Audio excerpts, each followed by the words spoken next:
নির্বাচন যত সামনে আসছে তৃণমূল এবং বিজেপির সংঘর্ষ বরানগরে লেগে আছে। বরানগর 7 নম্বর ওয়ার্ড আলমবাজার হনুমান মন্দির বিজেপি প্রার্থী সজল ঘোষ অভিযোগ করেন, বরানগর তার ওয়ার্ড নির্বাচনী কর্মকাণ্ড কাজ করছিলেন।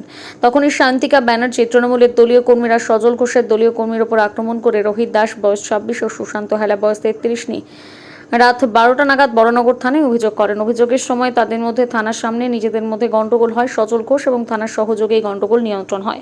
সজল ঘোষের অভিযোগ, তৃণমূলের কর্মীরা থানার সামনে এসে বিজেপি কর্মীদের উত্তপ্ত করে, তার ফলে থানার সামনে ঝামেলা হয়। সবাই দাঁড়িয়েছিল, ওদের অজয় গুপ্তার ছেলেরা এসে যারা হাতটা মেরেছে। মারলো কেন? আমরা বিজেপি করি তাই জন্য মারেছে। ওদের বলছিল মারার সময় ওরা মদ খেয়েছিল, কি সাহেব নামে কেউ ছেলে আছে, সে মদ খেয়েছিল। সে ভিড়ের মধ্যে একটা বিজয় গুপ্তা আছে, অজয় গুপ্তাকে ভাই আছে কি আছে জানি না, সে এসে ওদের ভিড়ের মধ্যে বন্দুক নিয়ে কেউ ছিল, যাকে এনার মাথার মধ্যে মেরেছিল।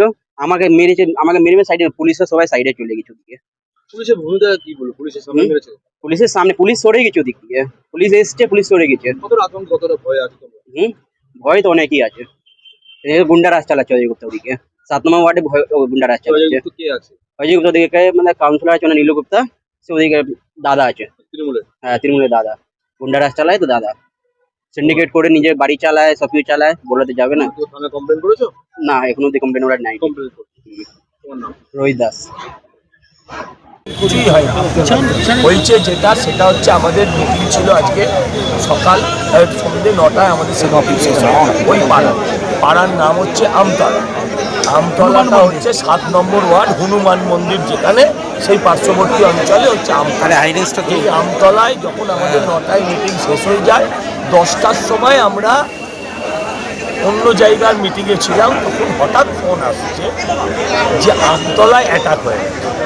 এবং সেই আক্রমণ আমাদের 4টে ছেলে, ওরা ওই পাড়াতেই থাকে, তারা স্বাভাবিকভাবে মিটিং হয়ে গেছে, শেষ হয়ে গেছে, সেখানে স্বাভাবিকভাবে এদের উপর অ্যাটাক চায় এবং অ্যাটাক হওয়ার পর এদেরকে মারধর করে, মাথা পাতা ফাটিয়ে দেয়, বন্দুকের বাট ফাট দিয়ে মারে এদেরকে। তারপর পুলিশের সামনে, সেন্ট্রাল পুলিশের সামনে, আমি ভিডিও ফুটেজ এসছে হাতে, আপনারা একটু সময় দিন, আমি ভিডিও ফুটেজ পাঠাচ্ছি আপনাদের। সেন্ট্রাল ফোর্স পুলিশের সবার সামনে কাদের নেতৃত্বে ঘটনা ঘটলো? অজয় গুপ্তা সাহেব বলে একটি ছেলে আছে, তার ভালো নাম হচ্ছে আব্দুল হামিদ। হ্যাঁ, সম্ভবত সে বাংলাদেশিও হতে পারে বলে information, I am not sure about it. এবং প্রেম গুপ্তা, আরও অনেক আছে, আমি সবার নাম জানি। কোন দল করেন? তৃণমূল করে, আবার কারা করে? হামলাকারীরা আবার কোন দল করে? হামলাকারীরা তৃণমূল করে। আর এই অজয় গুপ্তা, এ হচ্ছে এখানকার ওই 7 নম্বর ওয়ার্ডের কাউন্সিলর নীলু গুপ্তার দেওর। ও হচ্ছে ওখানকার পাকা তোলাবাজ। ওখানে আপনি একটা ইঁটও গাঁথতে পারবেন না ওর নির্দেশ ছাড়া, ওর হস্তক্ষেপ ছাড়া আপনি ওখানে কিছু করতে পারবেন।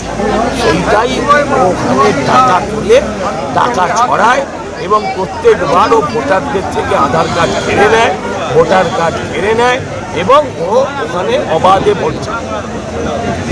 ভোট চালায়, যেখানে প্রতি ওয়ার্ডে গতবার ওরা 50-100 ভোটে হয় জিতেছে বা হেরেছে তৃণমূল। সেখানে এই ওয়ার্ডটায় সম্ভবত 2000 মার্জিনের কম বেশি একটা মার্জিন, হ্যাঁ, এরা জিতেছে। যেখানে পুরো জায়গাটাই by birth BJP, by blood BJP, যেটা আপনারা বোঝেন। তা সত্ত্বেও ওদের ভোটার কার্ড কেড়ে নিয়ে এরা ভোট করিয়ে এরা জোর করে ভোট পান। কেন্দ্রীয় বাহিনী বা পুলিশের ভূমিকা কি বলবেন? অত্যন্ত দুর্ভাগ্যজনক। আমি আপনাদের ছবি দিচ্ছি, যেখানে আপনারা দেখতে পাবেন কেন্দ্রীয় বাহিনী এবং পুলিশের উপস্থিতিতেই ঘটেছে। এদের বিরুদ্ধে থানা অভিযোগ করেছেন? হ্যাঁ, কি বললো থানায়? থানা বলছে আমরা ব্যবস্থা নেব। জলদা কিছুক্ষণ আগেই ভবানীপুরে সেম ঘটনা হয়ে যায়, ফেস্টুন ছেড়াকে কেন্দ্র করে উত্তেজনা, পুলিশ বিজেপি কর্মী। আমি তো ফেস্টুন ছেড়া নিয়ে কোনো অভিযোগই করছি। আমার ফেস্টুন তো ছিঁড়ে সাফ করে দিচ্ছে। সিপিএমের ফেস্টুনগুলো যেমন নিজেরা হাতে করে লাগিয়ে দিচ্ছে, আমার ফেস্টুন তো ছিঁড়ে সাফ করে দিচ্ছে। আমি সেটা নিয়ে কোনো অভিযোগও করছি, এখনও করছি। যত ছিঁড়বি তত লাগাবো, লাস্টে চুল ছিঁড়বি ভোটার। পুলিশ অবাধে লাঠিচার্জ করেছে বিজেপি কর্মীদের ওপরে ভবানীপুরে। সবই তো বিজেপি কর্মীদের ওপর, অপরাধীদের ওপর তো নয়। ঠিক আছে, তৃণমূলের দুষ্কৃতি বলতে পারেন ওদের, ঠিক আছে। কয়েকজন ছেলে তো পুরো মদ খেয়ে চলছিল। আমাদের ওখানে প্রোগ্রাম স্টেজ গোঠানো হচ্ছে, সব প্রোগ্রাম হচ্ছে, অনেকক্ষণ ধরে ওরা গালাগাল বন্ধ টোন করছে, কারা করছিল? তৃণমূলের লোকেরা। ঠিক আছে তো, কি নাম ছিল ওদের? সাহেব ছিল, সোনু ছিল, তারপরে আরো কয়েকজন ছেলে ছিল। হ্যাঁ, তারপরে কিছুক্ষণ পরেই অনেকজন অজয় গুপ্তার সাথে অনেক 40-50 জন ছেলে হয়ে এবার ভিড় হয়ে গেছে। ভিড় হয়ে যাওয়ার পরে এবারে হাতাহাতি চালু হয়েছে। ঠিক আছে তো, আমরা তখন অবধি কোনো কিছুই করিনি, ওখানে পুলিশ ছিল, ফোর্স ছিল, সবই ছিল, তাদের সামনেই সব হয়েছে ঘটনা। সামনে মেরেছিল ওনাকে? হ্যাঁ, কি দিয়ে মেরেছে? দেখুন ভিড়ের মধ্যে তো আমরা দেখতে পাইনি।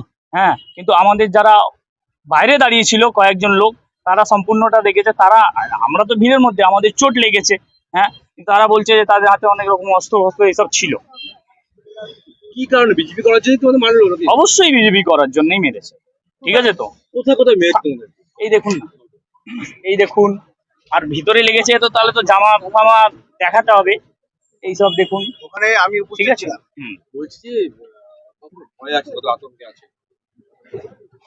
না এরম একটা আশা করা যায় যে সেন্ট্রাল ফোর্সের সামনেও যদি এরম হয়, হ্যাঁ, আর আমাদের থানা কোনো সেন্ট্রাল ফোর্সকে আদেশ দিচ্ছে না, হ্যাঁ, তাদের সামনেই যখন এরম হচ্ছে, তাহলে একটা তো বিষয় থেকেই যায়। ভয় থাকেই। হ্যাঁ, মানে আতঙ্কে রয়েছে। আপনার নামটা? সন্তোষ হেলা।